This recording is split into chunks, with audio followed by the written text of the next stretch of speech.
Oke teman-teman, jadi ini adalah contoh dari sistem keamanan palang pintu otomatis berbasis ektp yang telah saya buat. Di sini terlihat jelas ya teman-teman di running text bahwa akses diterima, menandakan bahwa user telah diberikan izin akses untuk memasuki salah satu ruangan. Terus di sini ada lagi contoh bagaimana sistem menolak apabila user menempelkan kartu ektp yang tidak terdaftar. Lampu LED akan berwarna merah dan palang pintu otomatis tidak akan terbuka. Nah, bagaimana cara membuatnya? Langkah alur proses kerjanya, ikuti video berikut ini sampai akhir, teman-teman. Yuk. Oke, teman-teman, sebelum kita lanjut, kita persiapkan terlebih dahulu alat-alatnya.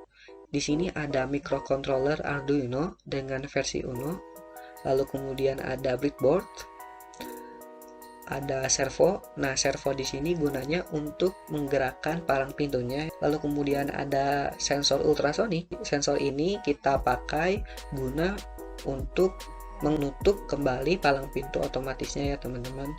Lalu kemudian di sini ada running text I2C liquid crystal. Buzzer di sini kita pakai guna untuk memberikan notifikasi bahwa akses telah diterima atau ditolak, seperti itu. Dua buah LED dengan warna hijau dan merah. Nah, LED ini salah satu jenis dioda ya teman-teman, yang mana diodanya berfungsi untuk menghasilkan cahaya seperti itu. Lalu kemudian ada resistor. Nah, resistor ini gunanya untuk menghambat arus yang mengalir ke LED ya, agar tidak pecah seperti itu LED-nya. Nah, kalian juga bisa menggunakan resistor yang bisa diatur ohmnya menggunakan potensiometer ya. Ini hanya opsi saja. Kemudian ada kabel jumper dengan tipe male to male atau female to male. Lalu yang terakhir, yang paling penting dari sistem kita yaitu RFID-nya ya, teman-teman. Nah, RFID ini satu set ya teman-teman, telah disediakan pin dan kartu kosongnya. Nah, kartu kosong ini telah diisi ID ya, sama halnya dengan pin. Dan RFID di sini belum disolder ya teman-teman. Oke, jadi teman-teman, maka dari itu kita solder terlebih dahulu RFID-nya supaya bisa digunakan.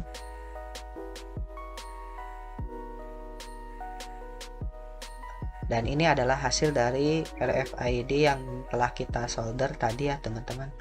Dan di sini juga saya menyiapkan beberapa ektp dan satu buah kartu yang tadinya kosong telah saya print sedemikian rupa sehingga mirip seperti KTM mahasiswa. Jadi saya mendesain kartu tersebut lalu di print seperti itu. Oke, setelah kita mempersiapkan alat-alatnya, kemudian kita akan ke tahap pengkodingan dan konfigurasi alat-alatnya ya teman-teman.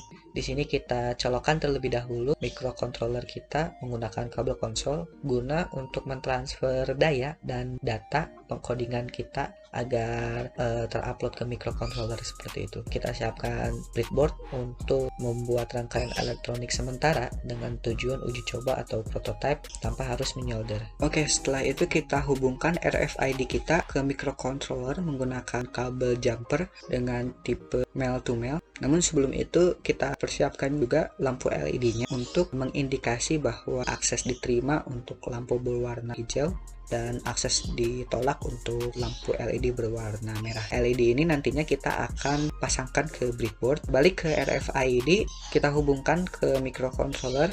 Nah, sebelum itu kita lihat terlebih dahulu pin-pin yang ada di RFID ini. Ada 8 pin yang dimana masing-masing pin memiliki fungsinya masing-masing. Ada MOSI, ada MISO, ada SDA, ada RST, ada GND, ada VCC, dan lain sebagainya. Nah, masing-masing pin ini kita hubungkan ke microcontroller dengan pin yang telah ditentukan di library RFID-nya. Untuk melihatnya, kalian bisa lihat di dump info example pada library RFID-nya. Jadi di sini terlihat teman-teman bahwa kita nantinya akan membutuhkan 5 pin plus GND dan VCC-nya. Jadi total pin yang kita gunakan pada RFID ini kita pakai ada 7 pin.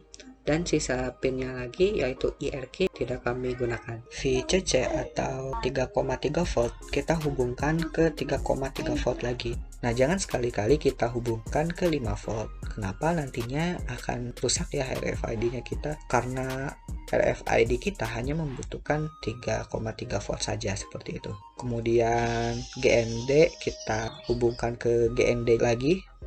GND ini ground ya teman-teman. Pin RST pada RFID ini kita hubungkan ke pin I/O nomor 9 pada Arduino. Lalu kemudian ada pin SDA kita hubungkan ke pin I/O nomor 10 pada Arduino, dan pin-pin yang lainnya mengikuti kaedah yang ada di library RFID dan info. Misal MOSI harus di pin nomor 11, MISO harus ada di pin 12, dan SCK harus ada di pin nomor 13. Nah teman-teman, jadi sistem RFID ini mengirimkan data dari tag itu kartu atau pin yang berwarna biru itu, yang kemudian dibaca oleh RFID reader dan kemudian diproses oleh aplikasi komputer. Nah, data yang dikirimkan berupa ID teman-teman. Nah, ID ini dia tipe datanya integer teman-teman, yang dimana dibungkus dengan menggunakan array. Kemudian lanjut kita ke LED-nya. Sebelum kita konfigurasi LED ini, kalian harus bisa membedakan mana yang katoda, mana yang anoda.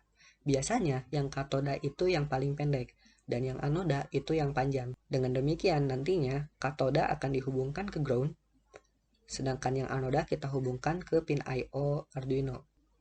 Oke, kita pasangkan saja LED-nya. Katoda LED berwarna merah kita hubungkan ke minus yang ada di breadboard. Lakukan hal yang sama kepada LED berwarna hijau. Lalu kemudian sebelum kita hubungkan anodanya ke pin I/O, kita terlebih dahulu pasang resistornya ya teman-teman. Nah, supaya apa? Supaya kita bisa menghambat arusnya. Karena kalau misalnya kita tidak memakai resistor, nantinya si LED akan pecah seperti itu. Kita pakai saja resistor dengan ohm 220. Lakukan hal yang sama di LED berwarna merah. Oke, setelah itu kita hubungkan saja menggunakan kabel jumper ke pin I/O Arduino. Nah, kebetulan anoda LED yang berwarna merah itu kita hubungkan ke pin I/O 3. Sedangkan yang warna hijau, anodanya kita hubungkan ke pin I/O nomor 2. Seperti itu. Tak lupa, setelah itu kita pasangkan main minus yang ada di breadboard, kita hubungkan ke Arduino, ke pin ground GND. Untuk apa? Untuk menghubungkan ground-ground yang telah tadi kita pasangkan ya tadi teman-teman untuk katodanya. Oke, setelah itu apabila sudah selesai, kita lanjut ke tahap pengcodingan. Kita panggil library yang akan kita gunakan. Di sini kita akan memanggil library RFID yaitu mfrc522.h. Lalu kemudian kita memanggil library SPI.h. Nah, SPI.h ini digunakan untuk komunikasi antara beberapa perangkat jarak pendek dan pada kecepatan tinggi. Nah, biasanya ada perangkat master tunggal yang memulai komunikasi dan memasuk jam mengontrol laju transfer data. Nah, mungkin ada satu atau lebih slave-nya. Dalam kasus ini, master kita itu adalah Arduino microcontroller dan slave-nya yaitu RFID. Seperti itu teman-teman kira-kira. Oke, setelah itu kita membuat variabel dengan tipe data integer guna untuk menampung pin-pin yang telah kita pasangkan di Arduino tadi. Di sini kita buat LED underscore merah sama dengan 3. Disesuaikan dengan pin yang tadi kita pasangkan ya teman-teman. LED hijau itu pin 2. Kita buat variabel untuk RFID-nya. Di sini SDA itu kita kasih 10 ya teman-teman, karena harus sesuai dengan library di dalam info tadi. Lalu kemudian RST kita kasih 9. Sisanya tidak perlu, kita hanya menggunakan SDA dan RST dalam pengkodingan ini. Oke, setelah itu kita buat objek untuk dikendalikan RFID-nya.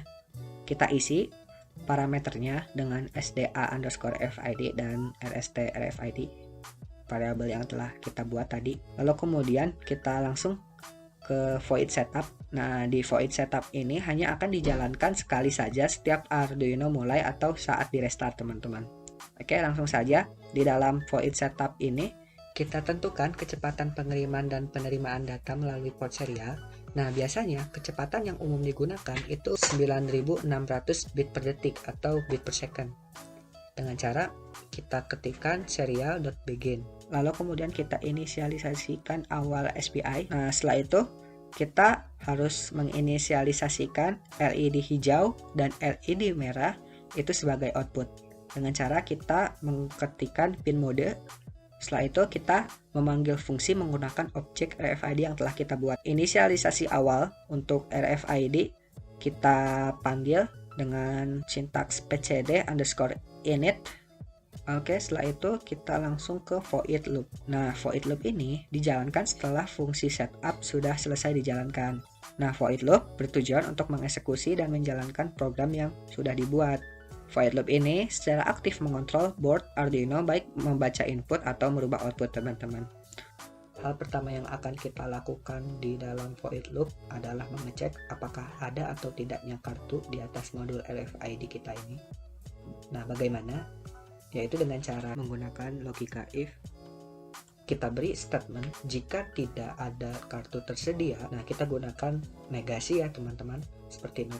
Kita panggil fungsinya menggunakan objek yang telah kita buat, RFID dot nama fungsinya PICC_is new card present, yang artinya jika tidak ada tersedia kartu atau, nah kita menggunakan logika operator, kita gunakan negasi lagi, kita gunakan not tidak terbaca. Nah, sekarang tidak terbacanya. Tadi tidak tersedia, nah sekarang tidak terbaca. Kita panggil nama fungsinya dalam library RFID tersebut menggunakan objek yang telah kita buat. Nama fungsinya yaitu PICC_read card serial. Jadi, atau di sini itu akan bernilai true apabila salah satu nilai terpenuhi. Apabila dua-duanya tidak terpenuhi, maka else, seperti itu. Beda halnya seperti and dan. Kalau dan itu dua nilai harus terpenuhi. Oke, setelah itu kita isikan perintahnya yaitu return ya teman-teman. Jadi bisa dibilang jika tidak ada tersedia kartu atau terbacanya kartu, maka return. Oke, setelah kita membuat codingan untuk pengecekan jika tidak ada tersedianya kartu atau terbacanya kartu, maka kita buat codingan setelah ini untuk mengetahui ID yang ada di dalam kartu tersebut dengan cara kita menggunakan perulangan for, teman-teman. Kenapa kita memakai for? Karena batasnya itu sudah ditentukan, teman-teman. Jadi pada dasarnya ID yang ada pada kartu tersebut itu indeks array-nya sebanyak 4. Jadi 0, 1, 2, 3 ada 4, teman-teman. Jadi bisa dibilang basically kita menggunakan for karena sudah ditentukan.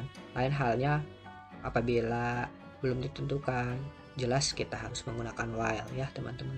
Oke, bagaimana kita mengambil ID yang ada pada kartu tersebut? Nah, caranya adalah kita gunakan fungsi yang ada pada library RFID yaitu uid.uidbyte kurung siku indeks array-nya. Oke, ada indeks array 0, 1, 2, 3, 4. Oke. Nah, untuk mengambil isi keseluruhan array tersebut, of course kita menggunakan perulangan ya teman-teman. Oke, apabila sudah selesai kita verify dan upload. Lalu kita ke serial monitor pada IDE Arduino kita. Lalu kemudian kita tempelkan kartu yang telah kita siapkan untuk uji coba apakah berhasil. Oke teman-teman, terlihat jelas ya bahwa ID pada kartu tersebut muncul. Nah, tetapi yang muncul jelas sangat tidak beraturan ya teman-teman. Jadi ini ada indeks ketiga, indeks kedua, indeks ke-1, indeks ke-0. Oke. Nah, bagaimana caranya kita menggabungkan nilai-nilai tersebut? Nah, kita pakai teknik yang namanya concat, teman-teman. Nah, concat ini adalah fungsi string yang menggabungkan kata. Otomatis ID yang bertipe data integer ini kita convert terlebih dahulu ke string ya teman-teman. Setelah itu kita eksekusi saja. Kita buat variabel string dengan nama ID untuk menampung ID kita ya. Nah, ID itu sama dengan RFID uid.uidbyte indeks array ke-0 plus. Nah, plus di sini itu beda sama halnya dengan plus di aritmatika. Nah, di string ini apabila 1 tambah 1 itu jadinya 11 teman-teman, bukan 2. Kalau di tipe data integer, operator plus ini itu nantinya apabila 1 tambah 1 itu akan menghasilkan 2. Jadi di teknik concat yang kita pakai itu menggabungkan ya teman-teman, bukan menjumlahkan. Oke? Oke, get it ya. Dan jangan lupa rfid.uid.uid byte-nya ini kita bungkus teman-teman ke dalam string supaya kita bisa mengconvert dari tipe data integer ke string. Oke teman-teman. Oke, setelah itu kita serial print kan ID Anda, lalu serial print new line ID. Ups, ini ada yang salah. Kenapa? Oh, ini kurang tanda plus ya teman-teman. Sorry, maaf. Oke, kita verify lagi, kita upload. Nah, berhasil. Setelah itu kita uji coba lagi, kita tempelkan kartu, bagaimana hasilnya. Nah, teman-teman terlihat jelas ya, sekarang terlihat rapi ya, karena kita sudah menggabungkan nilai-nilai yang terpisah tadi. Nah, masalahnya adalah ketika kita menempelkan kartu pada RFID, maka pada serial monitor kita akan beruntun ke bawah teman-teman, tidak satu-satu. Nah, bagaimana kita cara mengatasinya? Kita menggunakan fungsi yang ada di library RFID, yaitu PICC_halt A dan PCD_stop crypto 1.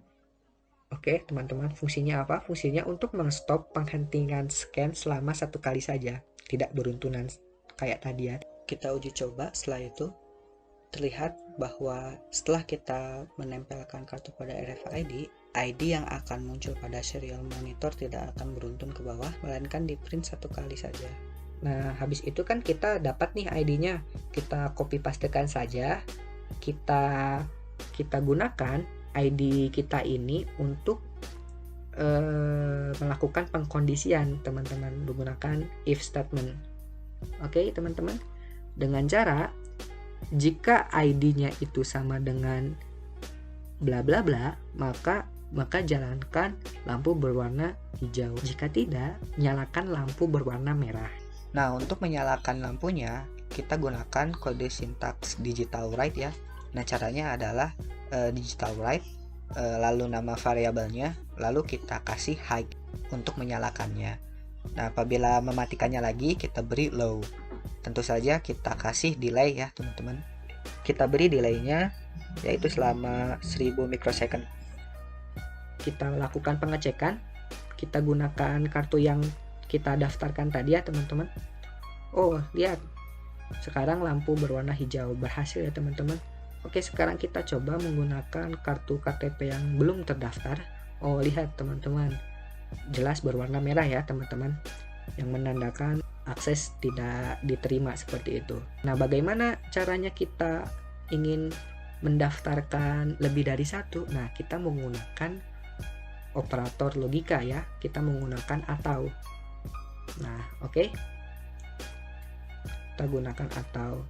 Jangan sekali-kali gunakan operator dan, karena dan itu nantinya akan true apabila semua nilai itu terpenuhi ya. Kan yang di sini kita membutuhkannya jika salah satu terpenuhi ya teman-teman. Oke, selanjutnya kita ke servo. Nah, di servo itu sendiri terdapat 3 kabel, yaitu kabel berwarna coklat untuk ke ground, lalu kemudian kabel berwarna merah itu untuk ke VCC 5 volt, dan yang terakhir kabel berwarna oranye itu untuk ke pin I/O Arduino nya. Nah, namun pada kabel servo itu sendiri bertipe female, jadinya kita harus membutuhkan penyambung kabel jumper bertipe male to male untuk bisa disambungkan ke Arduino atau breadboard seperti itu.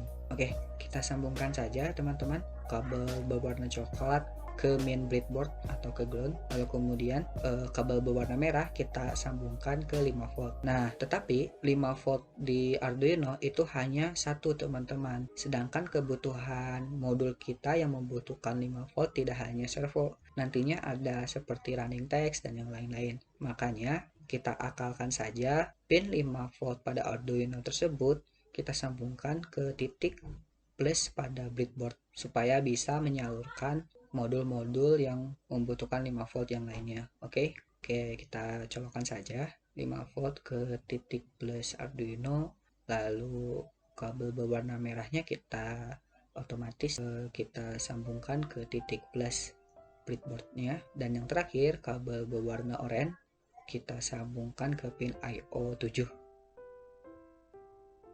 Oke, setelah itu kita ke tahap pengkodingannya teman-teman. Di sini pertama-tama kita panggil terlebih dahulu library servonya, yaitu servo.h. Lalu kemudian kita buat objek untuk kita kendalikan servonya. Oh iya, lupa, kita buat variabel ya teman-teman untuk menampung pin untuk servonya.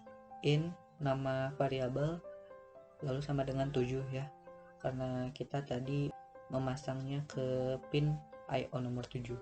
Oke, setelah itu pada void setup kita deklarasikan servo pada pin Arduino dengan cara myServo.attach. Parameternya kita isi dengan nama variabel yang telah kita buat untuk menampungnya, pin ke-7 ya teman-teman. Nah, setelah itu pada void loop untuk statement benar kita gerakkan servonya ya teman-teman. Nah, cara untuk menggerakkan servonya itu adalah kita menggunakan hitungan derajat teman-teman, dengan cara kita panggil fungsi yang ada pada library servo, yaitu write. Jadi myServo.write dalam kurung 80 derajat. Jadi bisa dibilang bukalah palang pintu masuk yang awal mula itu 0 derajat menjadi 80 derajat, seperti itu. Oke, kita verify dan upload. Selanjutnya kita ke sensor ultrasonic.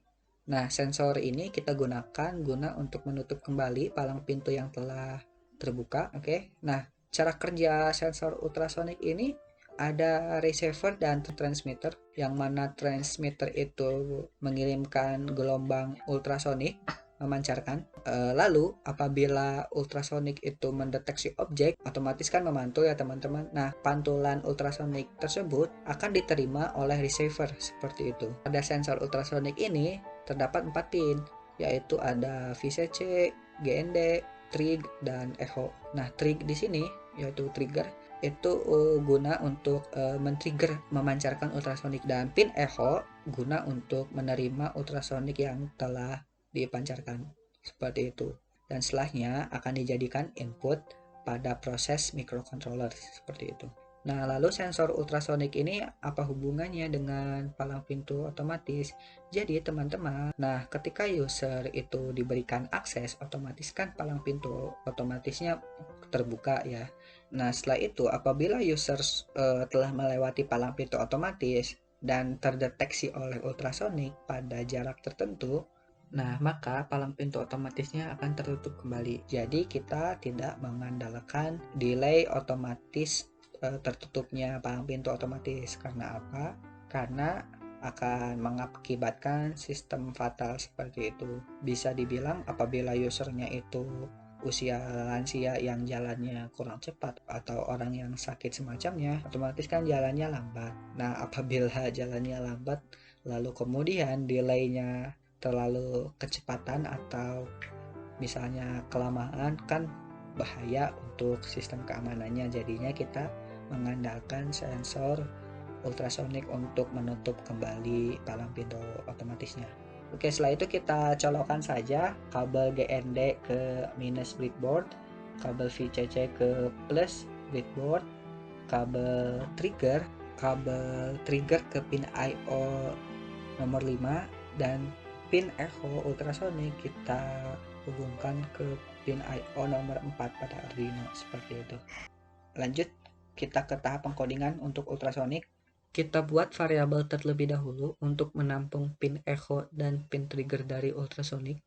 Kita isikan 5 untuk trigger ultrasonic, dan pin echo kita beri 4 karena sesuai dengan apa yang tadi kita pasangkan di pin I/O Arduino. Lalu kemudian pada void setup kita inisialisasikan pin echo ultrasonic sebagai input, karena fungsi echo pada ultrasonic adalah untuk mendeteksi ultrasonic yang memantul kembali, apakah sudah diterima atau belum. Lalu kemudian kita inisialisasikan juga pin trigger namun sebagai output. Nah, kenapa? Karena fungsi trigger pada ultrasonic adalah men-trigger pemancaran gelombang ultrasonic. Oke, setelah itu kita ke void loop. Nah, di void loop untuk awal program kita berikan trigger pin nilai low terlebih dahulu untuk memastikan bahwa trigger itu tidak on. Nah, berikan delay selama 2 mikrosecond. Nah, lalu kemudian berikan trigger pin itu nilai high, kita on kan dengan delay 10 mikrosecond. Oke, setelah itu kita buat codingan untuk membaca hasil dari pin echo berupa waktu tempuh gelombang ultrasonic dalam mikrosecond. Di sini kita buat variabel duration dengan tipe data integer untuk menampung hitungan waktu saat pin echo high, saat pin echo itu on dengan cara pulse in echo ultrasonic high. Oke. Nah, lalu kemudian kita buat variabel jarak dengan tipe data integer untuk menampung jarak. Nah, di variabel jarak kita isikan rumus untuk menghitung jaraknya, teman-teman. Yaitu rumusnya adalah S sama dengan V kali T, yang dimana V itu adalah kecepatan suara, V sama dengan 340 meter per second, yang apabila kita convert ke cm per mikrosecond adalah 0,034. Jadi di sini kita masukkan V-nya itu adalah 0,034 karena kita berpacu pada satuan cm. Nah, lalu kita kali dengan duration, oke? Duration yang telah tadi kita buat. Nah, tetapi teman-teman, durationnya atau T-nya kita bagi 2. Kenapa? Karena teman-teman, waktu tempuh gelombang suara adalah 2 kali, yaitu saat pertama dikeluarkan dan setelah memantul dari benda kembalikan sensor. Oke, nah itulah mengapa duration atau T-nya itu kita bagi dengan 2, ya karena waktu tempuh gelombang suara itu 2 kali, yaitu saat pertama dikeluarkan dan setelah memantul dari benda kembalikan sensor. Nah, karena yang kita butuhkan itu yang setelah memantul dari benda kembalikan sensornya. Nah, apabila kita telah berhasil untuk menghitung jaraknya, maka jarak yang kita punyai itu kita masukkan ke statement pengkondisian, yang mana gunanya untuk menutup kembali servonya ketika akses diterima dengan cara if kita kasih statement jarak kurang lebih dari sama dengan 5 cm. Jadi bisa dibilang ketika akses diberikan, objek akan maju, dan jika objek benda atau manusia mendekat ke sensor ultrasonik dengan jarak kurang dari 5 cm, maka palang pintu masuk akan tertutup. My servo.write kurung buka tutup 0. Dan jangan lupa berikan delay selama 200 mikrosecond. Setelah kita selesai mengkonfigurasi dan ngoding untuk sensor ultrasoniknya, setelah itu kita konfigurasi buzzer. Nah, buzzer ini guna untuk melakukan notifikasi agar kita tahu bahwa akses diterima atau tidak diterimanya, seperti itu. Nah, sama seperti LED, di buzzer itu sendiri ada min dan plus. Biasanya yang min itu kakinya pendek dan yang plus kakinya panjang. Sama seperti LED, yang min itu kita sambungkan ke ground dan yang positif kita sambungkan ke pin I/O Arduino. Oke, setelah itu oke teman-teman, kita pasangkan saja buzzernya ke breadboard, lalu kemudian titik untuk yang minus kita hubungkan ke ground. Bisa kita sambungkan ke minus yang ada di breadboard karena minus yang ada di breadboard itu ground. Setelah itu yang positif kita sambungkan ke pin I/O Arduino, kita sambungkan ke nomor 8 ya teman-teman. Oke, apabila sudah selesai kita lanjut ke tahap pengkodingannya. Kita buat variabel terlebih dahulu untuk menampung pin I/O buzzernya, yaitu 8 ya, sesuai dengan tadi kita mengkonfigurasikan. Pada void setup, kita inisialisasikan buzzernya sebagai output ya teman-teman, dengan cara pin mode buzzer output. Nah, untuk menyalakan buzzernya, kita ke void loop. Pada statement if dan else, kita nyalakan buzzernya dengan cara digital write, sama kayak halnya LED tadi ya teman-teman. Digital write buzzer high, beri delay selama 1000 mikrosecond, dan kemudian kita matikan lagi buzzernya ya teman-teman. Lakukan hal yang sama kepada statement else ya teman-teman. Kita verify dan compile, terus setelah itu kita lakukan uji coba teman-teman. Oke, berhasil, terlihat akses diterima, dan apabila objek mendekat ke sensor ultrasonik, maka palang pintu otomatisnya akan tertutup kembali. Oke, sekarang hal yang terakhir yang akan kita lakukan adalah mempercantik sistem kita menggunakan running text agar sang user bisa melihat apakah akses diterima atau tidaknya melalui teks. Nah, di running text Liquid Crystal i2c ini terdapat di belakangnya itu ada yang berwarna biru-biru. Nah, itu gunanya untuk mengatur backlightnya. Bisa kita atur dengan kita mengotak-atik yang warna biru itu. Nah, lalu di running text Liquid Crystal i2c itu sendiri terdapat 4 pin, yang mana itu pinnya GND, VCC, SDA, dan SCL. Nah, di pin GND itu kita hubungkan ke ground. Lalu yang VCC kita hubungkan ke 5 volt. Untuk yang SDA kita hubungkan ke A4 analog in Arduino. Lalu kemudian yang terakhir SCL kita hubungkan ke A5 analog in Arduino. Oke. Lalu setelah itu apabila telah mengkonfigurasi running text-nya, kita lanjut ke tahap pengkodingan. Di sini kita membutuhkan library yaitu include liquid crystal underscore i2c.h. Lanjut setelah itu kita buat objek untuk dikendalikan liquid kristalnya. Nah, kita isikan parameternya dengan 0x27. Nah, 0x27 itu adalah alamat liquid crystal i2c kita. Beri juga parameter untuk dimensi layarnya yaitu 16 kali 2 cm. Oke, setelah itu kita ke void setup, kita inisialisasikan LCD-nya yaitu dengan lcd.init. Kita panggil fungsinya menggunakan objek telah kita buat tadi yaitu LCD. Lalu setelah itu kita inisialisasikan pertama juga untuk backlight-nya yaitu dengan menuliskan lcd.backlight. Oke, apabila sudah kita ke void loop. Nah, pada void loop ini kita set untuk teks selamat datang kepada user. Untuk merequest kepada user dengan menggunakan kata-kata, silakan tempelkan kartu Anda. Nah, dengan cara kita setting terlebih dahulu rows dan barisnya untuk penempatan teks dengan cara kita panggil fungsi yang ada pada liquid crystal yaitu lcd.setCursor dengan parameter kolom 0 dan baris ke 0. Lalu kemudian di bawahnya kita print silahkan tempel seperti itu. Lalu kemudian kita konfigurasi teks untuk statement if dan else. Untuk statement if kita terlebih dahulu kolom dan barisnya yaitu kolom ke 0 baris ke 1 dengan tulisan akses diterima. Sedangkan pada else akses ditolak. Setelah itu kita verify dan upload.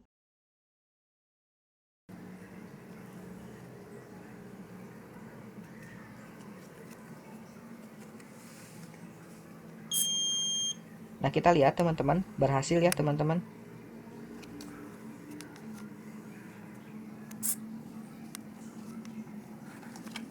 Lalu kemudian kita uji coba untuk KTP yang tidak terdaftar. Bagaimana? Oh, akses ditolak. Jadi itulah bagaimana cara membuat sistem keamanan palang pintu otomatis berbasis eKTP.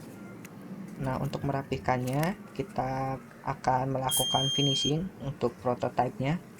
Untuk pengimplementasiannya kita gunakan opsi daya eksternal seperti baterai atau panel surya. Dan jadilah seperti ini teman-teman.